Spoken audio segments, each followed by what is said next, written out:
Hi friends, எல்லோரும் எப்படி இருக்கீங்க? நலமாக இருக்கீங்களா? எல்லோரும் நலமாக இருக்க எல்லாம் வல்ல இறைவனை வேண்டுகிறேன். இந்த வீடியோ பார்த்தீங்கன்னாக்கா சமையல் வீடியோ இல்லைங்க. நான் என்ன சமையல் பண்ணியிருக்கேங்கிறத எக்ஸ்பிளைன் பண்ண போகிறேன். அதுதான் ஃபாத்திமா சமையல் பிளாக்ஸை சப்ஸ்கிரைப் பண்ணாதவங்க ப்ளீஸ் சப்ஸ்கிரைப் பண்ணிக்கோங்க. பார்த்தீங்கன்னா நிறைய பேர் வீடியோ பார்த்துட்டே இருக்காங்க, சப்ஸ்கிரைப் பண்ணுறதில்ல. என்ன மாதிரி நிறைய பேர் வீடியோ போடுறாங்க, நிறையா ரிஸ்க் எடுத்து போடுறாங்க. சமையல் அப்படின்னு பார்த்தீங்கன்னா அது இப்போ ஒரு மணி நேரத்தில் செய்கிற சமையல் பார்த்தீங்கன்னாக்கா ஒரு வீடியோ எடுக்கிறதுக்காக பார்த்தீங்கன்னா 2 மணி நேரம், அப்புறம் அது எடிட்டிங் அது இதுன்னு பார்த்து பண்ணாக்கா ஒரு 3 மணி நேரம் ஆகும். இந்த மாதிரிலாம் இருக்கும்போது உங்களுடைய ஆதரவெல்லாம் இருந்தால் தான் மேலும் மேலும் எங்களுக்கு ஒரு வீடியோ போடுறதுக்கு ஒரு இன்ட்ரெஸ்ட்டை கொடுக்கும். அதனால இனி வந்து சமையல் வீடியோ வந்து நான் எப்படி பண்ணுறேங்கிறத மட்டும் எக்ஸ்பிளைன் பண்ணுறேன். சிம்பிள் அண்ட் டேஸ்ட்டு இன்றைக்கி நான் என்ன செஞ்சுருக்கிறேங்கிறத மட்டும் உங்களுக்கு நான் ஷேர் பண்ணுறேன். வாங்க வீடியோக்குள்ள போகலாம்.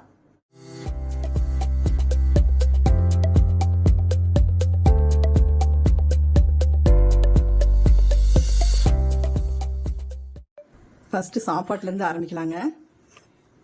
சிம்பிள் அண்ட் டேஸ்டியான சாப்பாடு பாருங்கள். எங்கள் வீட்டில் ஒயிட் ரைஸுங்க. இது பார்த்தீங்கன்னா நான் சட்டியில் தாங்க இப்போ இதில் பாத்திரத்தில் தான் நான் வைக்குவேன். நான் எனக்கு குக்கர் சாப்பாடு பிடிக்காது. அதுவும் இப்படி இந்த மாதிரி உதிரியாக இருக்கணும், பலபலன்னு. இதுதான் எனக்கு இப்படி பிடிக்கும். அடுத்தது பார்த்தீங்கன்னா சாம்பார். இந்த சாம்பார் என்னடா கொஞ்சம் ரெட் கலராக இருக்குதுன்னு நினைக்காதீங்க. பாருங்கள், இது வந்து பருப்பு, அப்புறம் உருளைக்கிழங்கு, நூல்கோல், அடுத்தது பீட்ரூட் 1, கேரட்டு, பீன்ஸ், இந்த மாதிரி எல்லாம் வெஜிடபிள்ஸ் போட்ட வந்து நாட்டு தக்காளி இல்லைங்க, எல்லாமே இங்கிலீஷ் தக்காளி தான். இது போட்டு வச்ச ஒரு பருப்பு சாம்பார். இந்த மாதிரி செமையாக இருக்குங்க இந்த மாதிரி சாப்பிடும்போது. ரசம் வைக்கலைங்க. ரசம் வந்து எனக்கு அவ்வளோ பிடிக்காது. எனக்காவது ஒரு நாளைக்கு தான் சாப்பிடுவேன், அதனால ரசம் நான் வைக்கல. இப்படி இருக்கட்டும். இன்னும் நிறைய பேர்த்துக்கு இப்போ பார்த்தீங்கன்னா என்னென்ன காய் எதில் போட்டு செய்யணும், எப்படி செய்யணும் அப்படின்னு தெரியாது. சில பேர் வந்து பீட்ரூட்லாம் போட்டு செய்ய மாட்டாங்க பருப்புலலாம், சாம்பாரில். ஆனால் போட்டு வச்சு செஞ்சு பாருங்களேன், செம்மையாக டேஸ்ட்டாக இருக்குங்க. ரொம்ப காய்கறிலாம் நான் வந்து அதிகமாக எடுத்துக்குவேன். காய்கறி சாப்பிடும்போது ரொம்ப ஹெல்த்துக்கு ரொம்ப நல்லதுங்க. அடுத்தது பார்த்தீங்கன்னா ஒரு ஆம்லேட். இது வெங்காயம், பச்சை மிளகாய், அப்புறம் கொஞ்சம் கரம் மசாலாலாம் போட்டு ஒரு ஆம்லேட். அப்புறம் பார்த்தீங்கன்னா இது வந்து கத்திரிக்காய் பொரியலுங்க. கத்திரிக்காய் கொஞ்சம் இருந்துச்சு, அப்புறம் வேஸ்ட்டாக போயிடுமே அப்படின்னு சொல்லிட்டு கத்திரிக்காய் பொரியல் வச்சாச்சு. இன்னும் கத்திரிக்காய் போட்டு சாம்பார் வைக்கலாம், ஆனால் அது கூட இன்னும் காய் முருங்கைக்காயெலாம் இருந்தால் நல்லாயிருக்கும். அந்த அக்காலாம் சரி வேண்டாம் அப்படின்ட்டு இது வந்து பொரியல் பண்ணியாச்சு. இது வந்து எப்படி செய்யறதுங்கிறத நான் உங்களுக்கு இப்போ எக்ஸ்பிளைன் பண்ணுறேன். இந்த கத்திரிக்காய் பொரியல் பார்த்தீங்கன்னா ரொம்ப ஈஸிங்க, பிக்னஸ் கூட செஞ்சிடலாம். கத்திரிக்காவை இந்த மாதிரி நீங்கள் உங்களுக்கு தேவையான ஷேப்பில் நீங்கள் எப்படி வேணாலும் வெட்டி எடுத்துக்கோங்க. எடுத்துகிட்டு கொஞ்சமாக வெங்காயம் கட் பண்ணி வச்சுக்கோங்க. அடுத்தது வானலியை வைக்கிறோம். கடுகு, கருவேப்பிலை, உளுந்தப்பருப்பு, கடலைப்பருப்பு எல்லாம் போட்டு தாளிப்பு கொடுக்குறோம். அடுத்தது வெங்காயத்தை போடுறோம். அதுக்கு அடுத்தது வந்து பச்சை மிளகாய் போடணுன்னா போட்டுக்கலாம், இல்லை தேவையில்லை அப்படின்னா கொஞ்சம் மிளகாய் பொடி, அடுத்தது கொஞ்சமாக சாம்பார் பொடி இருந்தால் போட்டுக்கோங்க, டேஸ்ட்டு கொடுக்கும். நான் வந்து கொஞ்சமாக வந்து சாம்பார் பொடியும், அப்புறம் வந்து குழம்பு மிளகாய் தூள் இருந்தாலும் கொஞ்சம் லைட்டாக போட்டுக்கலாம், அல்லது சாம்பார் பொடி போட்டுக்கலாம்.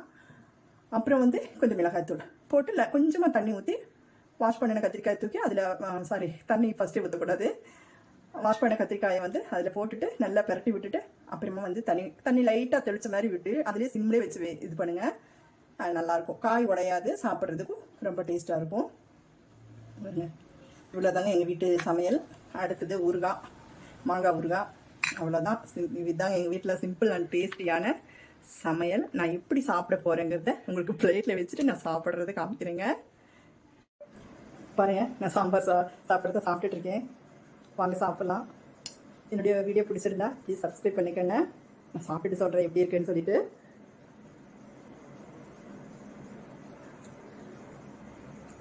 எம்மையாக இருக்குங்க, செம்மையாக இருக்குது. பாருங்க, அதுக்கு கத்திரிக்காய் பொரியல், இப்போ இந்த மாதிரி ஒரு ஆம்லெட் நீங்கள் செய்யுங்க, செம்மையாக இருக்கும், வெரி டேஸ்டியாக இருக்கும். நல்லா பசி.